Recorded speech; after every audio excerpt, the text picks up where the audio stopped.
Welcome to the Deep Dive. Today, we're really digging into a time of huge upheaval. We're looking closely at the dramatic final events covered in just one chapter, 2 Kings chapter 25. That's right. Our goal, really, is to unpack the story, right from this source text, what exactly went down with Jerusalem, its leaders, its people, during this incredibly intense time. It's a story filled with, well, siege, destruction, people being captured, exiled. But then, like you said, the text throws in a kind of curveball, a surprising twist right at the end. So let's get into it. Yeah, it's a fascinating chapter. Reads almost like a stark historical report. It really details the end of an era, laying bare the consequences of this long conflict and ultimately the conquest by Babylon. Right. And this really set the stage for the Babylonian exile, which, as you know, became such a defining experience for Judah for, well, generations. Okay, so the text kicks off by setting the scene. It tells us exactly when Nebuchadnezzar, the king of Babylon, showed up with his entire army. Yeah, the specifics are important here. It says it was the 9th year of Zedekiah's reign, 10th day of the 10th month. Very precise. That precision, it really grounds the event, marks the official start of the end for Jerusalem under Zedekiah. And they didn't just arrive. The text emphasizes they encamped outside the city and built siege works all around it. So this wasn't just a quick raid. It signals a major long-term military campaign. The plan was clearly to isolate the city, cut it off, and basically starve it out. You can really picture it, can't you? This huge Babylonian army surrounding Jerusalem, methodically building those earthworks, maybe towers, ramps. Yeah. Cutting off everything. Exactly. An overwhelming force digging in for the long haul. And it really was a long haul. Absolutely. The text underlines that. It says the city was kept under siege until the 11th year of King Zedekiah. Wow. That's a brutal length of time, more than a year and a half. Over 18 months. Life inside those walls. It must have become just unbelievably desperate. What does the text tell us about the conditions? Well, it's very direct about the main consequence of a siege like that. Famine. By the 9th day of the 4th month, the famine in the city had become so severe that there was no food for the people to eat. No food. At all. Total depletion, not just scarcity. That's hard to even imagine, the psychological toll, let alone the physical suffering. It's the classic devastating outcome of a siege. Walls keep the enemy out for a while, sure, but they also trap everyone inside with resources just dwindling away. Right. Famine crushes morale, weakens the defenders, turns people against the leadership. And the text specifically says no food for the people. It highlights that it was the ordinary folk really bearing the brunt. The city was basically a ticking clock for the Babylonians. So after all that time, that desperation, something had to give. The text says, then the city wall was broken through. The breaking point. And at that moment, the remaining Judean army, they tried something. Well, maybe desperate. An escape attempt. Yeah, a real gamble. They tried to slip out at night through the gate between the two walls near the king's garden. At night? Okay. Trying to use the confusion. Exactly. But the situation was incredibly risky, the text notes. Though the Babylonians were surrounding the city, they were trying to head toward the Arabah, the Rift Valley, probably hoping to just vanish into the wilderness. Slip through the lines, make a break for the desert. But it sounds like that didn't quite work out, especially for King Zedekiah. No, it didn't. The Babylonians were watching, they pursued the king, and the text says plainly they overtook him in the plains of Jericho. And crucially, in all that chaos of the chase, all his soldiers were separated from him and scattered. Oh, wow. Imagine that moment. The king running for his life, his guards just melting away. Suddenly, he's alone, cornered, just outside a city he couldn't save. What a moment of, total isolation and defeat. Precisely. Captured, defenseless. He was then taken to the king of Babylon at Riblah, which seems to be where Nebuchadnezzar was directing things, and their sentence was pronounced. And the sentence? The text doesn't hold back on the details. It's incredibly harsh. It is. It describes a truly brutal fate. It says, they killed the sons of Zedekiah before his eyes. Then they put out his eyes, bound him with bronze shackles, and took him to Babylon. Yeah, it's rough. And this wasn't just random cruelty. It was a calculated punishment, designed to completely break him and extinguish any hope of his line continuing the fight. Killing his sons. No male heirs to rally around later. Yeah. And the blinding, it's physically disabling, obviously, but also symbolic. He can never see his kingdom again, and that last image burned into his mind, the death of his children. Then being bound in bronze, taken to Babylon, he becomes this living, powerless trophy, a constant reminder of who's in charge. So, with the king captured, the army gone, the full force of Babylon turns on the city itself. The text introduces Nebuzaradan, commander of the Imperial Guard. Right. He arrives in Jerusalem on the 7th day of the 5th month in Nebuchadnezzar's 19th year. And his job, it seems, wasn't just to occupy, it was to dismantle. Yeah, the text makes that very clear. It lists exactly what he targeted. And the list is, well, it's comprehensive, devastating. He set fire to the temple of the Lord, the royal palace, and all the houses of Jerusalem. What houses? Well, it clarifies. Every important building he burned down. Okay, so the key structures. Exactly. This was a direct assault on Jerusalem's identity, the temple center of religious life, the palace political power, the important houses, the elite, the wealthy, anyone who might represent the city's old glory or former resistance. Fire was just a quick, thorough way to erase it all. And they didn't just burn things down. The text adds that the whole Babylonian army broke down the walls around Jerusalem. That's the final nail in the coffin for the city itself. The walls were its defense, its symbol of strength for centuries. Tearing them down systematically meant Jerusalem wasn't a defensible city anymore. Just open, vulnerable. Imagine the sheer scale of that work, the noise. Just total dismantling. So after all that destruction, the people left. Their fate was exile. Nebuzaradan carried into exile the people who remained in the city, along with the rest of the populace and those who had gone over to the king of Babylon. Right. So basically, anyone significant or with any potential fight left in them, they were removed. People who stayed loyal inside the city, others from nearby areas, the rest of the populace. And even those who defected. Even them. People who maybe switched sides hoping for better treatment. Nope. Exiled too. It was a mass deportation. Break up the nation, remove potential troublemakers. But it does mention one group was left behind. Ah, yes. A crucial detail. But the commander left behind some of the poorest people of the land to work the vineyards and fields. The poorest. Why them? Why leave anybody? Well, this wasn't about kindness. It was pure Babylonian pragmatism, an economic strategy. Conquest isn't just about destruction, it's about extracting resources. By leaving the poorest, the ones least likely to cause trouble, who knew how to farm Babylon, make sure the land could still produce, they needed workers for the vineyards, the fields, to generate tribute, food for the empire. It's a chillingly efficient calculation, really. Along with the people, they obviously took the valuables, especially from the temple. The text lists what was plundered. It starts with the big symbolic stuff, the bronze pillars, the movable stands, and the bronze sea, huge items from the temple courtyard. And notice, they didn't just take them intact. Right. It says they were broken up and they carried the bronze to Babylon. Broken up. Probably just easier to transport that way, given the size and weight. Maybe they plan to melt it down later in Babylon, reuse the metal. Either way, it's a massive desecration, stripping the temple of its iconic features. And the list goes on. Yeah, all the essentials for the temple service. Pots, shovels, wick trimmers, dishes, and all the bronze articles used in the temple service. Everything bronze. And the really precious stuff. Gold and silver, too. The commander took away the censers and sprinkling bowls, all that were made of pure gold or silver. Every last sacred vessel, every valuable material, gone. The temple was utterly stripped bare. There's that incredible detail about the amount of bronze from those main pieces, the pillars, the sea, the stands.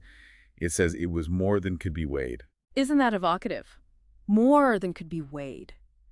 It suggests just a colossal amount, so vast they couldn't easily measure it then and there. It hints at the incredible wealth and craftsmanship Solomon poured into that temple. These weren't just objects, they were symbols of God's presence, the kingdom's glory. Losing them was a huge blow, materially and spiritually. And it even gives dimensions for the pillars. It does. Each pillar was 27 feet high. That's tall.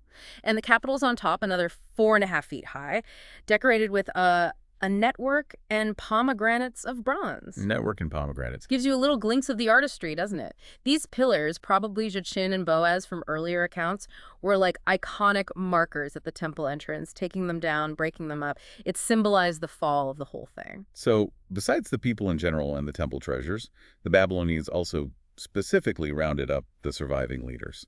Yes, Nebuzaradan wasn't just grabbing loot, he was systematically removing the leadership. The text lists them.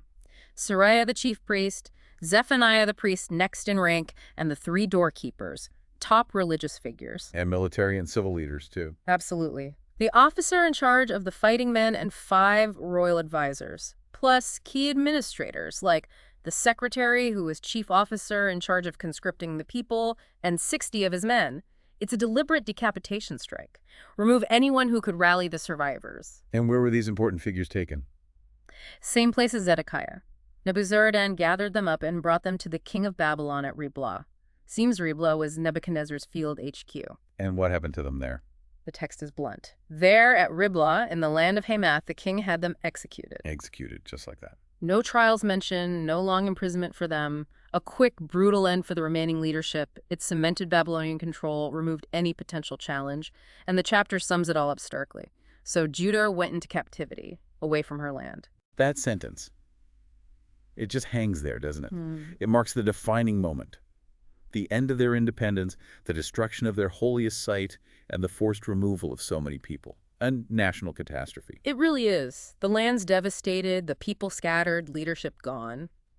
But the story then, interestingly, shifts back to the land itself. There's this brief and ultimately tragic attempt to set up some kind of order. Right. Nebuchadnezzar appoints someone to govern those left behind. He appoints Gedaliah, son of Ahikam, the son of Shaphan. Gedaliah came from a well-regarded family. His father had protected the prophet Jeremiah earlier, so he was likely seen as someone who might cooperate, someone respectable to oversee the poorest folk left to farm the land under Babylonian rule. And some of the remaining Judean army officers, the ones who hadn't been caught or killed, they hear about this. Yeah, they emerge from hiding, essentially.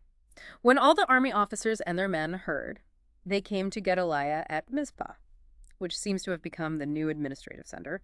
The text lists some names: Ishmael, son of Nethaniah, Johanan, son of Kareah, and a few others, along with their men, remnants of the military. And Gedaliah tries to calm them down, get them to accept the situation. He does. He took an oath to reassure them, basically telling them the best path forward was practical submission. His advice was, look, don't be afraid of the Babylonian officials. Settle down, serve the king of Babylon, and things will go okay for you. What was he trying to do there? What was the goal? He was trying to salvage something, anything, from the disaster. He saw armed resistance was pointless. It had already led to ruin. His aim was likely to prevent more Babylonian crackdowns and create a space where the remnant could just live, farm, maybe slowly rebuild, even under foreign control. Cooperation seemed like the only way to survive. But that fragile peace, that attempt at cooperation, it falls apart very fast. A shocking assassination. Yeah, it's brutal. In the 7th month, however, Ishmael, son of Nethaniah, and the text notes he was of royal blood, so maybe resentment played a part, came with 10 men and assassinated Gedaliah. And not just Gedaliah, but also the men of Judah and the Babylonians who were with him at Mizpah. Wow. Yeah. Killing the governor Babylon appointed, plus any Judeans and Babylonians with him, that's a huge provocation, a direct challenge, and just devastating for any hope of stability. Exactly. And the reaction from the remaining people, pure fear.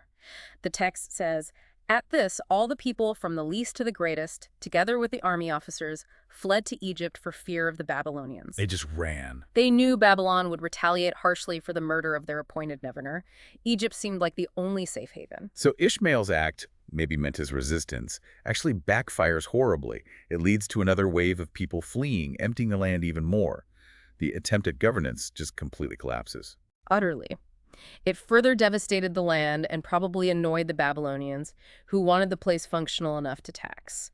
It just shows how volatile and fearful everything was right after the main exile. Okay, so the chapter chronicles this long slide into destruction, exile, this failed attempt at rebuilding. It feels like it's heading for a totally bleak ending. But then right at the very end, the narrative takes this unexpected turn. A little bit of light. Yes, it's quite striking.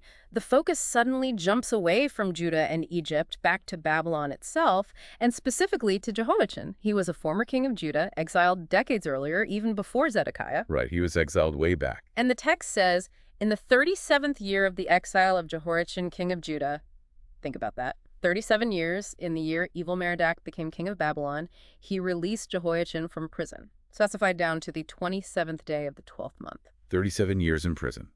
And then a new Babylonian king comes along, and one of his first moves is to let this long-forgotten Judean king out. That's astonishing, especially after everything we just read about Zedekiah. It really is. Remember Zedekiah, blinded, chained, taken off to die miserably. Jehoiachin, captive for much longer, gets totally different treatment. The text says the new king spoke kindly to him and gave him a seat of honor higher than those of the other kings who were with him in Babylon. Not just freed, but given a place of honor.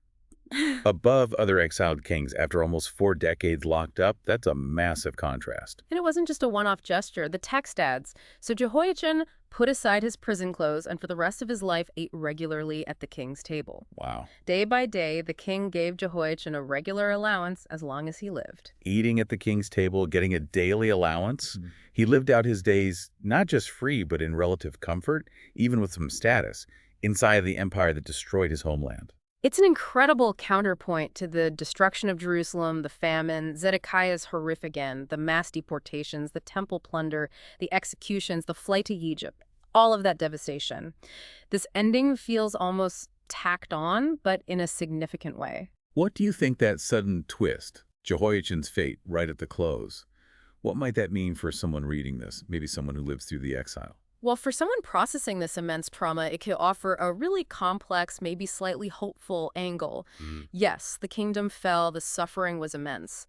But seeing the royal line continue, even in this strange, elevated captivity, it might hint at continuity, perhaps a flicker of a future promise, a thread connecting back to God's earlier commitments, despite the overwhelming disaster. It doesn't undo the tragedy, not at all, but it adds this layer of maybe unexpected possibility to an otherwise incredibly dark conclusion. So this deep dive into 2 Kings 25, it's taken us through this intense story. From the slow squeeze of the siege, the agony of famine, the desperate escape attempt. Right, through the brutal capture, the city's total destruction, the plundering, the exile. The tragic failure with Gedaliah, and then this final, just astonishing scene of Jehoiachin being raised up in Babylon.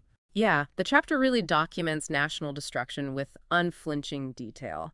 The power of empire, the immense suffering, the loss, it leaves you in no doubt about the scale of the catastrophe for Judah. And yet, that final detail about Jehoiachin, it really sticks with you, doesn't it? It makes you pause and think.